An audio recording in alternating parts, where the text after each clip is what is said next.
Many thanks for joining us, Professor Vasan. It's a pleasure, Geeta ji. Let me begin by asking you to explain as to how exactly the preclinical trials that you're conducting are really taking place. We know you've had a lot of breakthroughs, but what is the preclinical research that you and your team is involved in?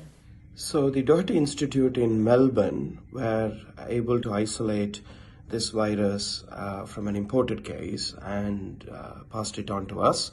So we were the first lab outside of China to grow sufficient stocks of this virus to initiate preclinical research. This involves physical and molecular characterization of this virus. How does it replicate? How is the host response? And things like that. But we also were the first in the world to show that ferrets are susceptible to SARS-CoV-2, and we have since developed this animal model to perform efficacy testing of vaccine candidates. And this work is being funded by the Global Coalition for Epidemic Preparedness Innovations, also called CEPI.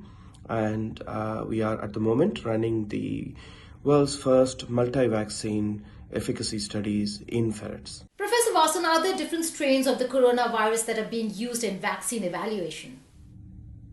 Yeah, so we've just published a paper in Transboundary and Emerging Diseases Journal, where we've looked at the first 181 published genome sequences of this virus to understand how it's evolving into distinct clusters, which you would expect for an RNA virus. I do not believe that the strains we are using are having any particular problems in terms of the animal model validation for these vaccines. But of course, we will keep a close eye on the situation.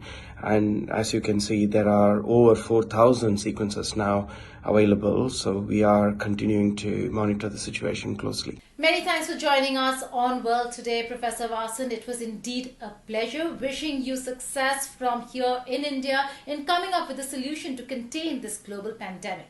Thank you.